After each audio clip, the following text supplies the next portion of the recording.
انتبه معي. اسحب العصا إلى اليمين ثم إلى الأمام. أحسنت. تمام.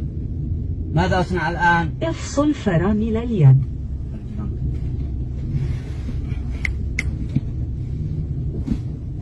لقد نزلته. ادعس دعسة خفيفة على البنزين. حسن. ليس هكذا يا كنت فجعتني، حرام عليك. قليل فقط. ماذا أصنع الآن؟ ارفع رجلك عن الدبرياج. ليس هكذا يا بغل. لماذا لم تمشي السيارة؟ هل أنت مجنون أم ماذا يا هذا؟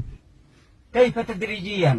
ارفعه تدريجيا. حسن حسن. الآن ترفعه برجلك وليس بيدك. وضحت لي. رفعته تدريجيا ولكنها لم تمشي. شغل